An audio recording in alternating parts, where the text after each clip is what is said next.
welcome back everybody, and this week the challenge brief history lesson is on a challenger who may not be considered the tallest, but he may have the biggest heart out of every challenger out there. That's right, I'm talking about Derrick Kosinski, who made his MTV debut on the 13th season of Road Rules called Road Rules Extreme.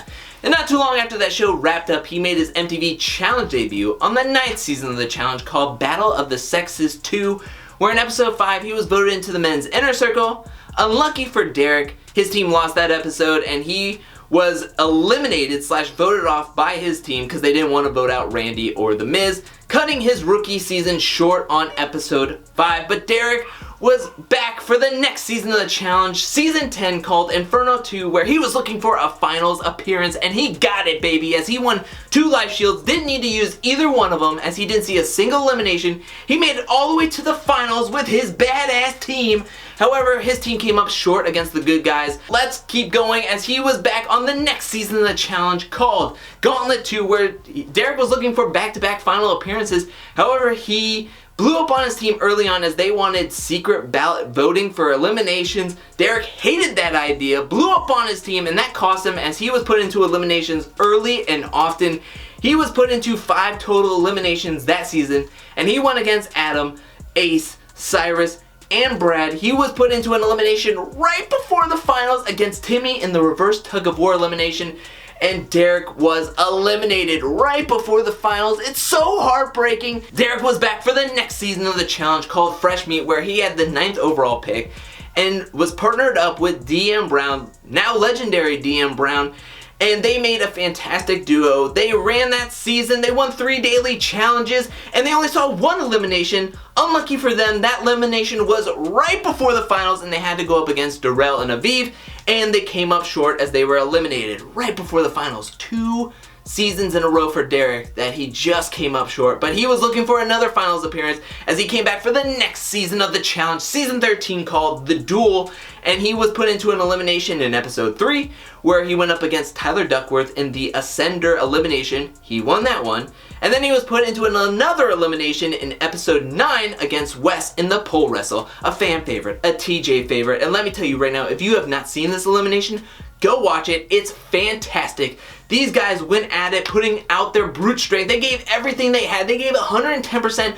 No man was going down without a fight in this elimination. However, Derrick came up just short. Wes won that one, and Derrick was eliminated in episode 9. Now, Derrick was back for the next season of the challenge, season 14, called Inferno 3. And fun fact about this one, Derrick wasn't on the original cast. Actually, Derrick came in as a replacement because CT was DQ'd for punching Davis in the face on night 1.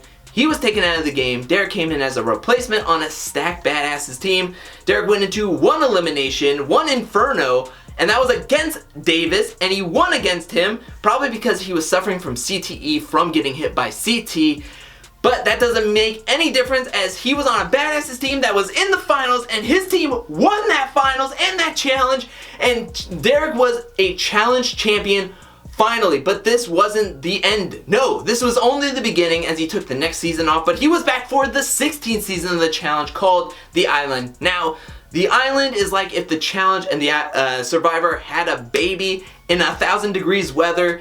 I mean, they weren't like on a top of a mountain cliff in a mansion with AC overlooking the ocean view. No. On the island, they were sleeping in mosquito nets with ration food, and everybody was at each other's throats. And Derrick was placed perfectly in the middle of everything. He was politically placed perfectly, as he had an alliance with Johnny and Kenny's side of the island, but he also was cool with like Rachel and Evelyn's side of the island. He went into a face-off in episode 2 against Abram and Bananas. He won that one, got a key. He had a key throughout the whole season, but despite having a key, he went back into a face-off with Bananas and Kahada. Bananas won that one, being able to take his key back from Evelyn, and then Derrick put his own game in jeopardy by having to go up against a vote against Kahada. And luckily, everybody liked him, like I said they did, and Derrick was able to stay in the island by a vote of 10-1, and thanks to blindsiding Paula and making a deal with Evelyn at the very end of the game, the final 4 winners of that season was Derrick, Kenny, Bananas, and Evelyn, as they built their red boat, crossed the finish line, and found the buried treasure, and they won that season, making Derrick a 2-time challenge champion in 2 consecutive seasons that he ran. But Derrick was still not done, as he took the next season off, but was back for the 18th season of the challenge called The Ruins, as he was on a champions team. And if you thought that the island was smooth sailing for Derrick, The Ruins was even smoother sailing, as he did not go into a single elimination. Yes, he may have been nominated to maybe go into a Ruins at some point, but never went into it, and he won that one pretty handily on the champions team. And Derrick took the next season off, but he was back for the 20th season of the challenge called Cutthroat, where he was picked to be on the blue team by Emily Fitzpatrick. And even though the blue team's resume may have looked good on paper, their team was taking major hits early on in the season. By episode 5, midway through the season, his team was halved, and they lost another daily challenge in episode 6, and he volunteered to go into elimination after losing it for his team in the Skyhook challenge. He went up against Brandon, won the elimination against Brandon, who was on a 3 elimination winning streak.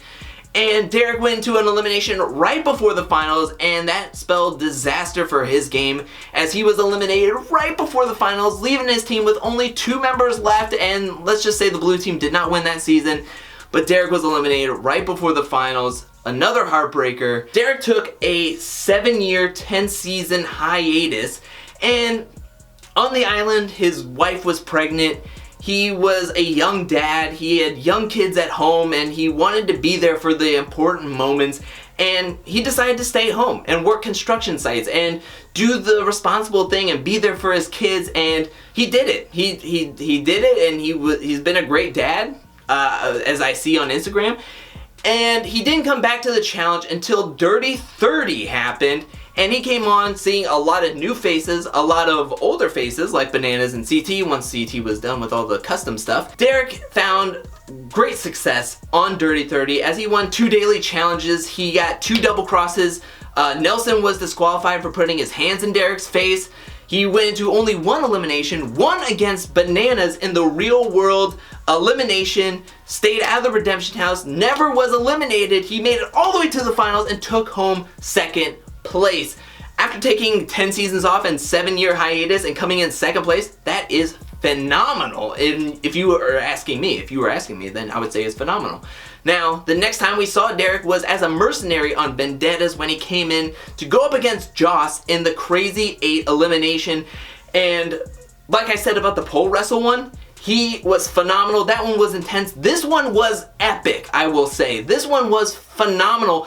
This one is still etched into my brain. Brittany yelling, "Don't hurt him," is etched into my brain. I will never forget her saying that. I will remember this elimination. If you have not seen this one, go watch it. It's fantastic. It's crazy.